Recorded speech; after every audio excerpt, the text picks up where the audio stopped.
Did you know that the scientists who worked on the Andromeda strain were so convincing that some real government officials actually called the studio to ask if the story was true?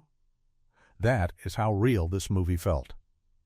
The Andromeda strain, released in 1971, is one of the most carefully made science fiction films ever created. It tells the story of a tiny alien organism that wipes out an entire town, and a small team of scientists racing to stop it before it destroys the world. Let's dive in and discover 20 weird and amazing facts about the Andromeda strain. Number 20. The book that started it all before there was a movie.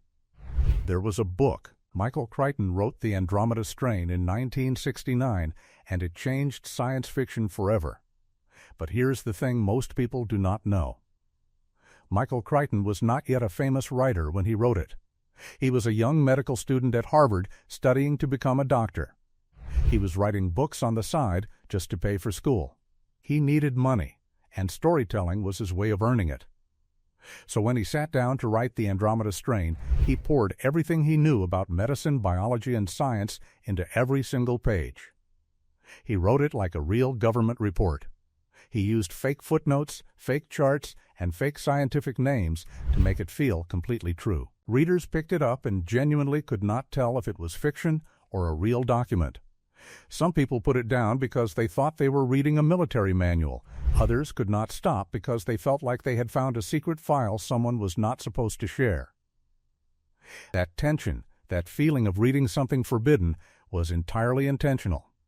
Crichton wanted you to believe, and believe you did. The book became a massive bestseller almost immediately. Universal Pictures bought the rights quickly, knowing they had something special. But turning a book that felt like a scientific report into a movie that audiences would actually enjoy watching? That was going to be an enormous challenge. What started as a medical student's homework project became one of the most influential science fiction stories of the 20th century. Not bad for a young man trying to pay his tuition. What looked like a student's side project changed the world of storytelling. Number 19. The director who brought order to chaos, Robert Wise, directed The Andromeda Strain. And if that name sounds familiar, it should. Robert Wise was the same man who directed The Sound of Music and West Side Story, two of the most beloved musicals in cinema history. So when Universal Pictures chose him to direct a cold, technical science fiction thriller about a deadly alien microbe, many people were confused. Why him? What did musicals have to do with alien organisms and laboratory quarantine procedures? But Robert Wise had a secret weapon. He was a master of tension. He understood how to make audiences lean forward in their seats. He knew that silence could be louder than noise, and that a slow, careful scene could be more terrifying than any explosion. He did not want the Andromeda Strain to look like a typical science fiction movie of the era. He did not want shiny robots or laser guns. He wanted it to feel like a documentary. He wanted the audience to feel like they were watching a real event unfold in real time. So he studied actual scientific laboratories, actual government facilities, and actual emergency response protocols. He brought that same obsessive attention to detail that he had used in his musicals, only this time, instead of choreography and song, it was laboratory equipment and procedural accuracy. The result was a film that felt absolutely real. People walked out of theaters genuinely shaken, not because of monsters or jump scares, but because the science felt so believable that the danger felt so close. Robert Wise did not just direct a movie. He created an experience that blurred the line between fiction and reality. It looked like the wrong choice. It turned out to be the perfect one. Number 18. A set that cost a fortune. When it came time to build the laboratory set for the Andromeda Strain, the production team made a decision that still shocks people today. They built it for real. Not a cardboard mock-up. Not a painted background. A fully functioning, multi-level underground facility set that cost approximately $1 million to construct. In 1971, that was an almost unbelievable amount of money to spend on a set. For comparison, many entire films were made for less than that at the time. The set was designed by Boris Levin, and it was a masterpiece of visual storytelling. It had multiple floors connected by circular corridors. It had rooms filled with real scientific equipment. It had lighting systems that could shift color to indicate different levels of contamination danger. Every detail was thought through. The production team consulted with actual scientists and engineers to make sure the facility looked like something that could genuinely exist. They wanted audiences to believe that this underground laboratory was a real government installation somewhere beneath the desert. And they succeeded completely. The set was so convincing, so detailed, so enormous, that when actors walked through it for the first time, many of them forgot they were on a movie set. They felt like they were actually inside a secret facility. That feeling of genuine disorientation came through on camera and made every scene inside the laboratory feel authentic and unsettling. The money spent was enormous, but every single dollar showed up on screen. What looked like a real facility was built piece by piece on a Hollywood soundstage. Number 17. The wildfire protocol was almost real here, is something that will make the back of your neck tingle. The fictional government emergency protocol described in the movie, called Wildfire, was not entirely made up. When Michael Crichton was researching his book, he discovered that the United States government had actually been thinking seriously about what would happen if a biological organism from outer space ever reached Earth.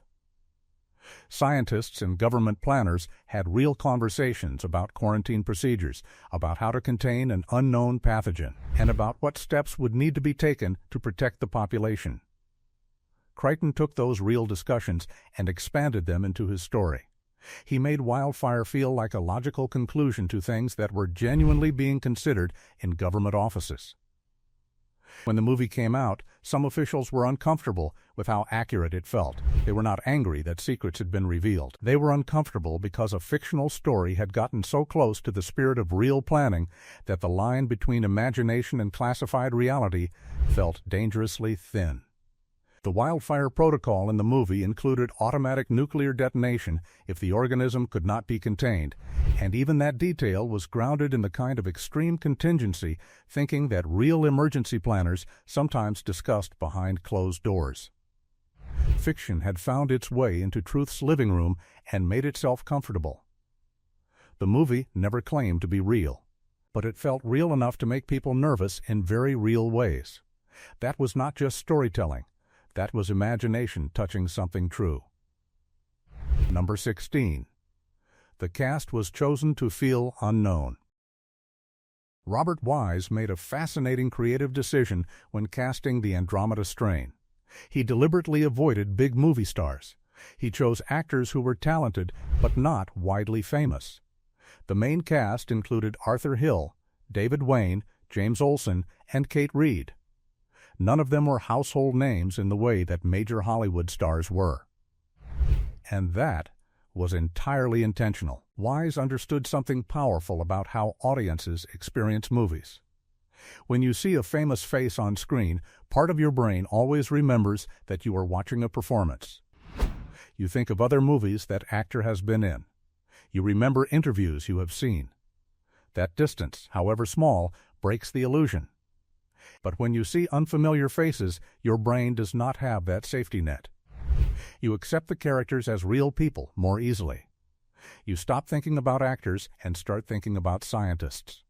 You worry about them the way you would worry about real human beings in a real crisis. This casting choice was part of the broader strategy to make the movie feel like a documentary about an actual event.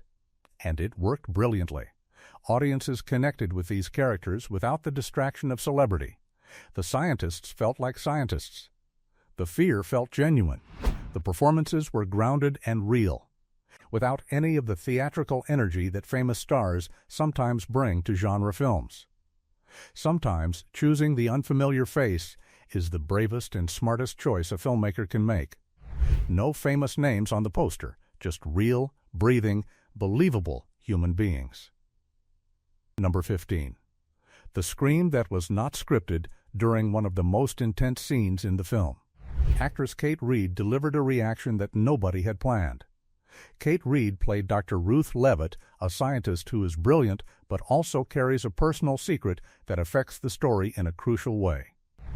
During a particularly difficult scene involving a critical discovery inside the laboratory, Reid reacted with a sudden, sharp sound, something between a gasp and a scream.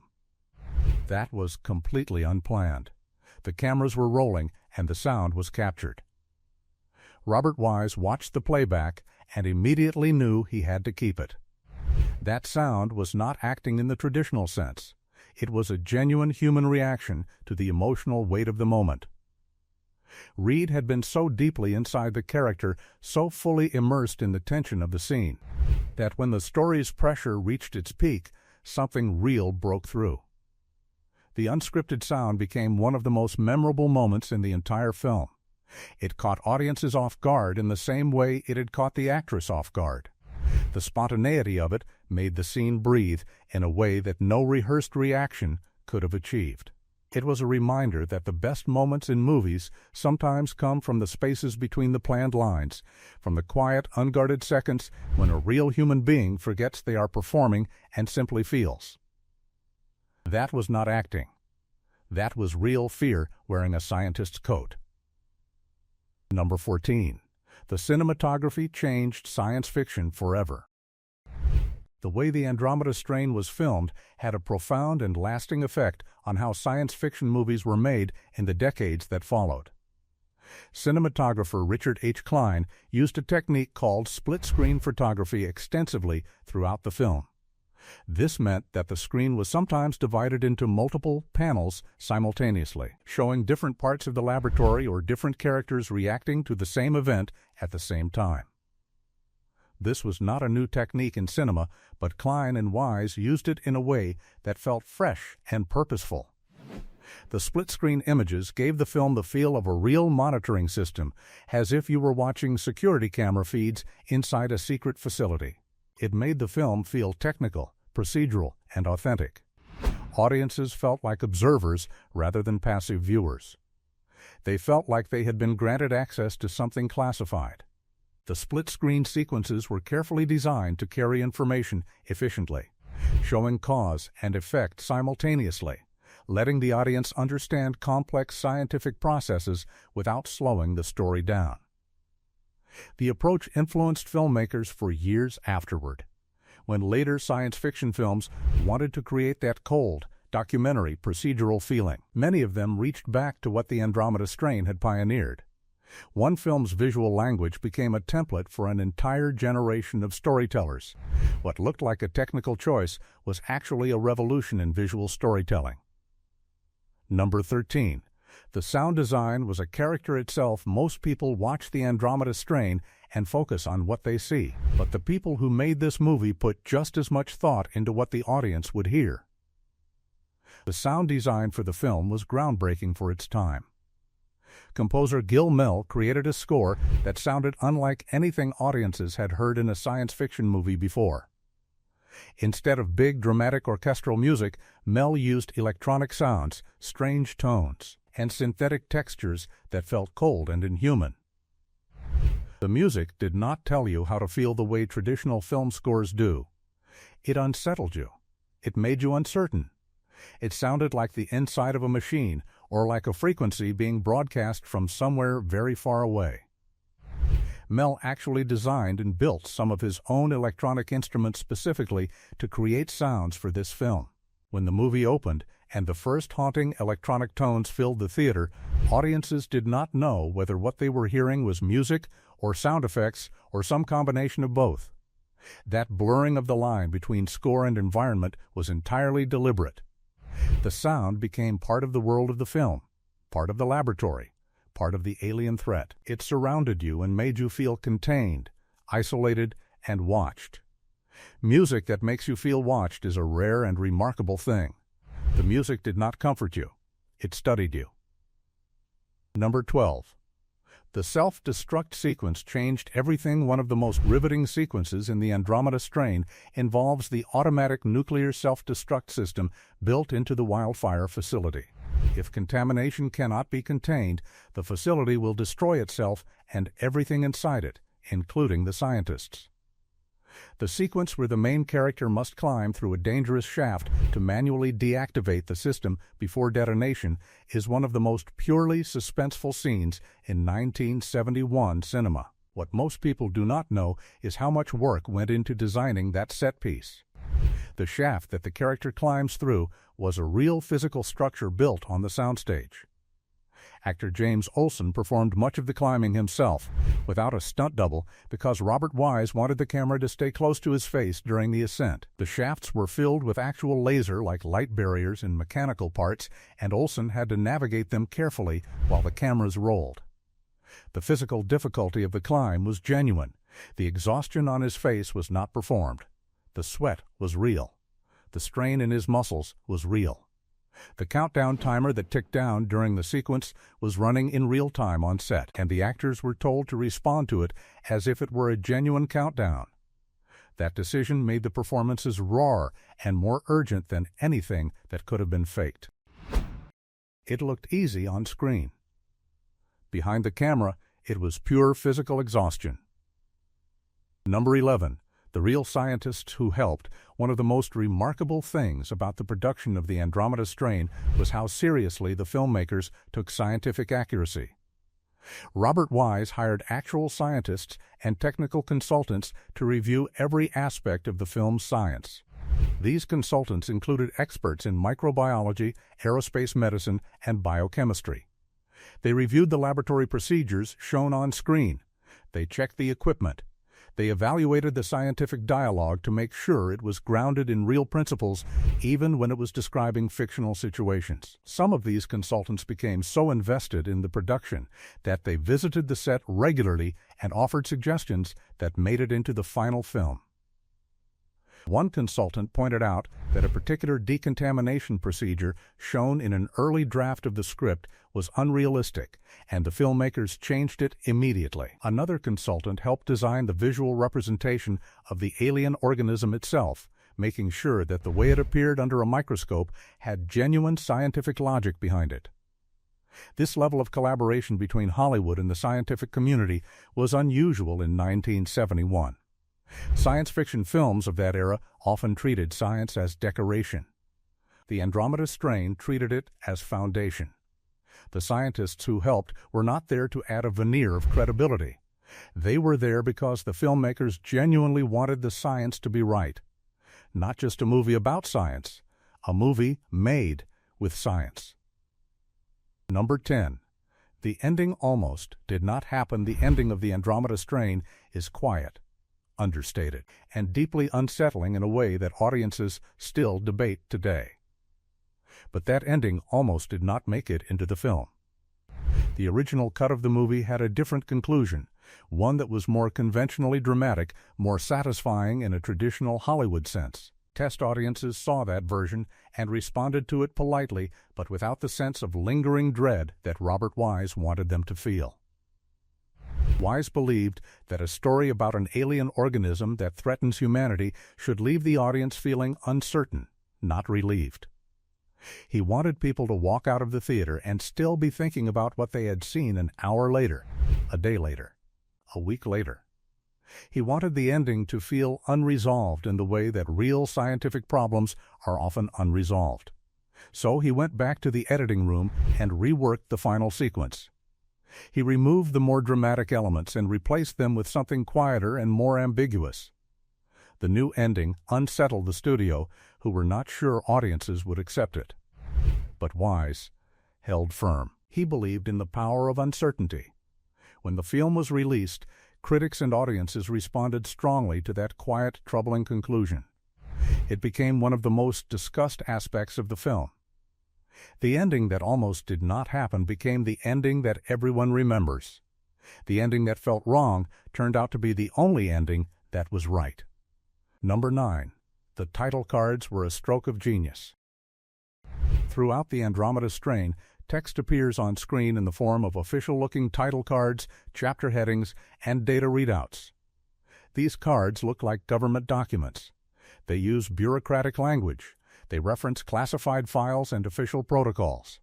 Most viewers assume these were a simple stylistic choice, a way to organize the story and help the audience follow a complex plot. But they were much more than that. Robert Wise and his team designed each title card with obsessive precision. They chose specific fonts that looked like the fonts used on actual government documents of the era. They chose language that mirrored the dry, technical prose of real official reports. They placed the cards at specific moments in the story to create a particular rhythm, a rhythm that felt like reading a classified document rather than watching a movie. The effect was cumulative and powerful. By the time audiences were deep into the film, the title cards had done their work. The fictional government reports felt real. The characters felt like real officials. The story felt like history rather than invention. The title cards were not decoration. They were architecture. They held up the entire structure of the film's reality and kept it from collapsing into ordinary science fiction. Words on screen told you this was real. And somehow, you believed them. Number 8. Kate Reid almost was not cast the role of Dr. Tung. Ruth Leavitt is one of the most important in the Andromeda strain, and actress Kate Reid brought something extraordinary to it. But Reid almost did not get the part. The original casting for the role had been going in a different direction entirely, toward a different type of actress with a different physical presence and a different emotional quality. Reid was a celebrated stage actress, particularly well known in Canadian theater, but she was not a typical Hollywood choice. When she auditioned, she brought an edge to the character, a sharpness, a difficulty. A sense that this woman was brilliant but also guarded and complicated in ways that made her interesting and slightly unpredictable. Robert Wise saw something in that quality that he felt was essential for the story. Dr. Leavitt needed to be someone who felt slightly apart from the team, someone whose inner life the audience could not fully read. Reid had that quality naturally. She carried a mystery with her simply by being present. When she was cast and joined the production, her chemistry with the rest of the ensemble transformed the dynamic of the scientist group entirely. She brought a texture to the film that it could not have had without her. Sometimes the right person for a role does not look like the obvious choice until they walk into the room and change the air. She was not the expected choice. She was the only right one. Number 7. The microscope scenes required extraordinary patience. Some of the most visually striking sequences in the Andromeda strain involved the scientists examining the alien organism under microscopes. The images of the tiny, glowing crystalline structure are haunting and beautiful and deeply strange. Most viewers assume these images were created using special effects. Some of them were. But many of the microscope sequences involved real scientific imaging, real laboratory work done over many patient hours by the production team and their scientific consultants.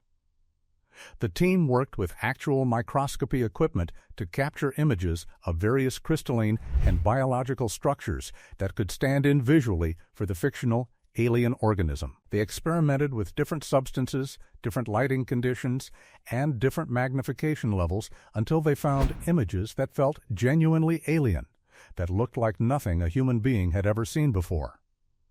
The process took weeks.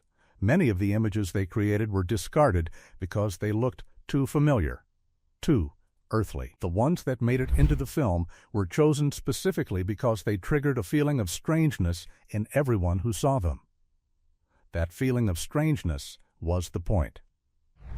The alien organism needed to feel like something that had never existed before, that followed no rules that human science had written. The images they found achieved exactly that. Real science provided the most frightening images that imagination could not. Number 6. The hazmat scenes were genuinely uncomfortable.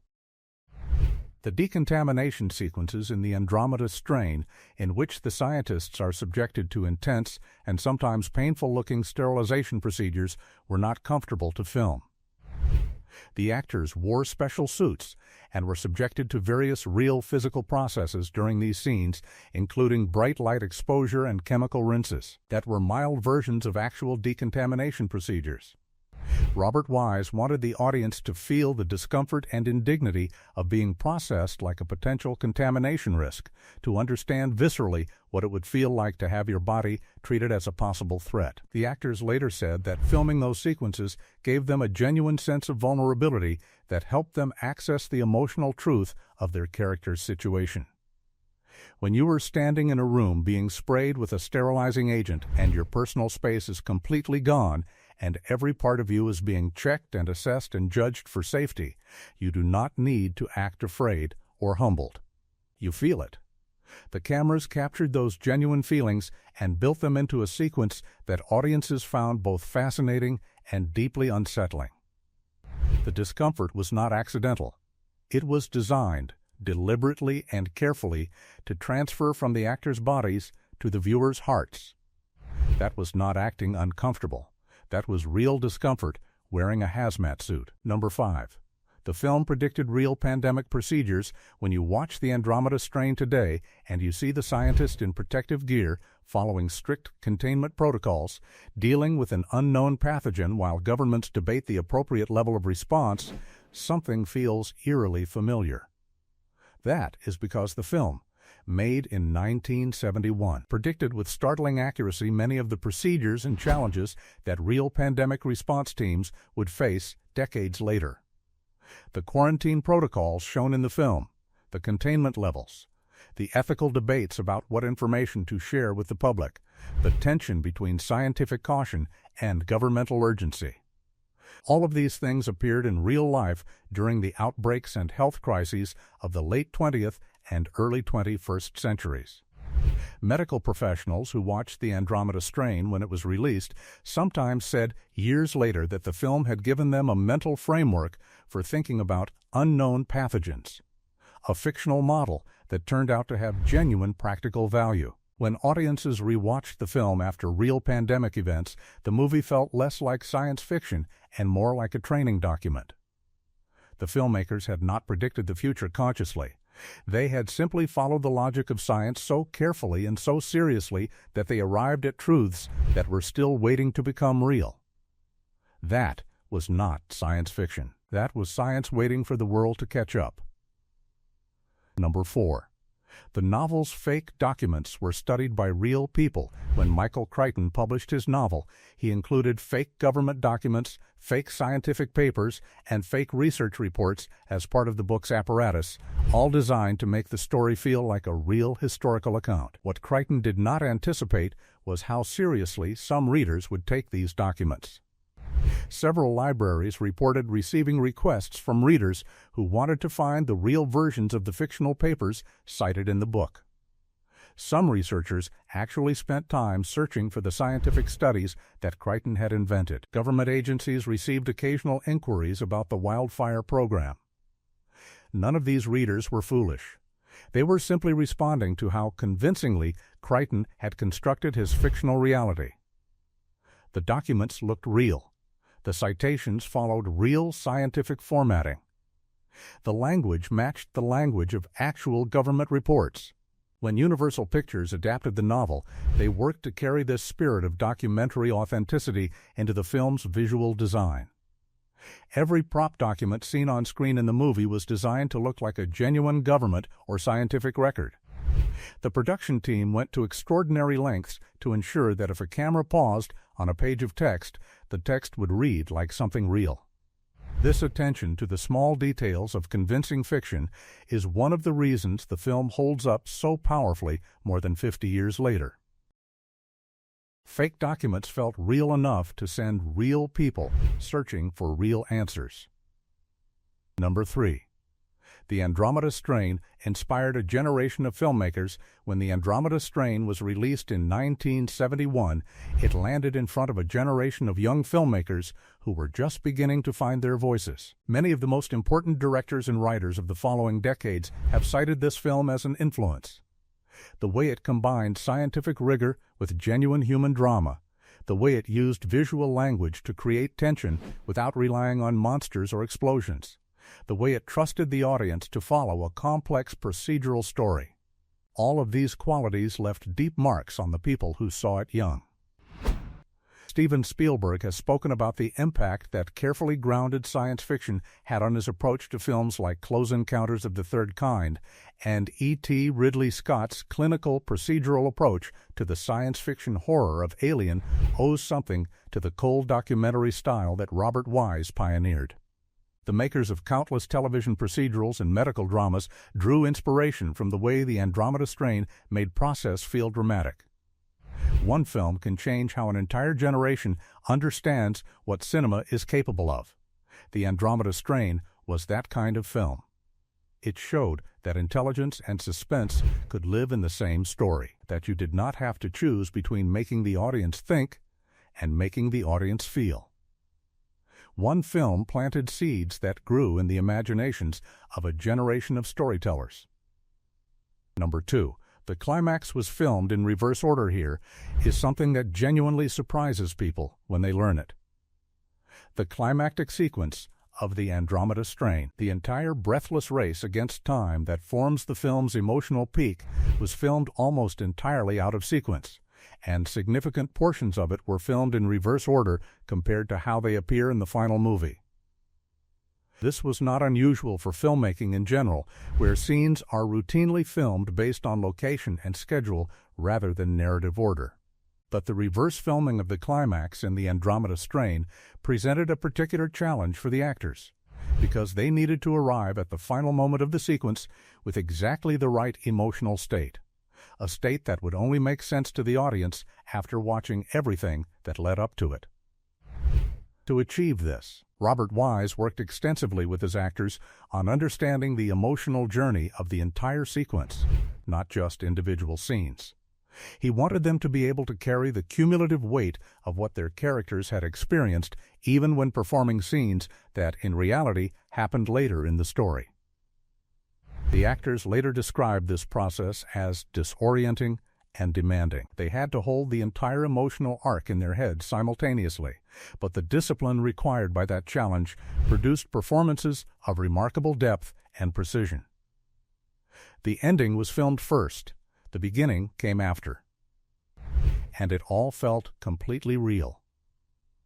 Number 1. The movie almost never got made. This is the fact that sits at the very heart of everything. The Andromeda strain almost never existed as a film. After Universal Pictures bought the rights to Michael Crichton's novel, the project sat in development for quite some time. Studios were nervous about it. The story was almost entirely set inside a laboratory. There were no villains in the traditional sense. There were no love stories. There were no car chases. There were no explosions. There were just scientists in a room trying to understand something that could kill everything. Studios in 1971, like studios in any era, were nervous about films that broke every familiar commercial rule. Executives worried that audiences would not connect with a story that was so cerebral, so technical, so dependent on the audience's willingness to care deeply about microbiology. Multiple production plans were drawn up and set aside. The budget was debated extensively. The question of how to market a film about invisible organisms to a mass audience seemed almost unanswerable. What changed everything was Robert Wise's passionate commitment to the project.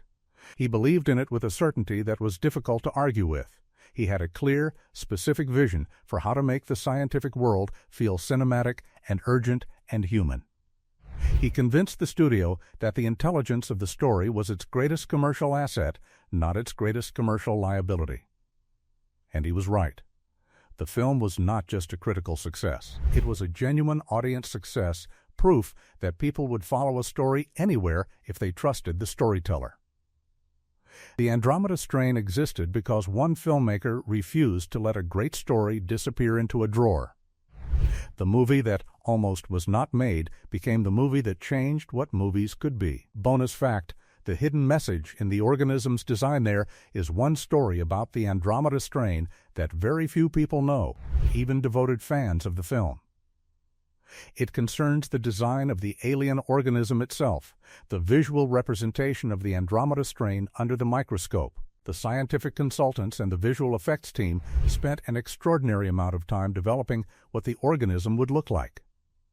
They went through dozens of iterations, testing different shapes, different colors, different movement patterns. But there was a deeper layer to this process that was almost philosophical in nature. The team made a conscious decision that the organism should look beautiful, not threatening, not monstrous.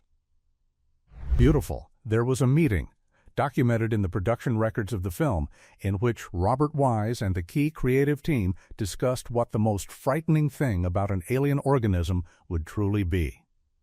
They concluded that the most frightening thing would not be ugliness. It would be indifference. An organism that was simply following its own logic, doing what it does, without any awareness of or hostility toward the human beings in its path. Something that was beautiful and alien and utterly without malice would be far more terrifying than any monster, because you could not reason with it, could not appeal to it, could not frighten it away. You could only try to understand it, and hope that understanding came in time. The glowing crystalline images of the Andromeda organism that appear in the film carry that philosophy in every frame. They are strange and lovely and completely indifferent. They look like something you might want to study rather than flee from. And that combination of beauty and danger and indifference gives the film a philosophical depth that goes far beyond ordinary science fiction. The designers did not just create an image, they created a feeling. The feeling of standing in the presence of something that does not know you exist and would erase you without noticing. The most dangerous thing was not a monster. It was something too beautiful to fear. The Andromeda strain is more than a science fiction film. It is a story about what happens when human beings face something they do not understand and choose curiosity over panic, method over fear, and cooperation over despair. The scientists in this story are not heroes because they have superpowers or weapons. They are heroes because they keep thinking, keep asking questions, keep working even when the answers seem impossibly far away. That is one of the most human things there is. The film was made with love and with seriousness and with a deep belief that audiences deserve to be challenged and respected.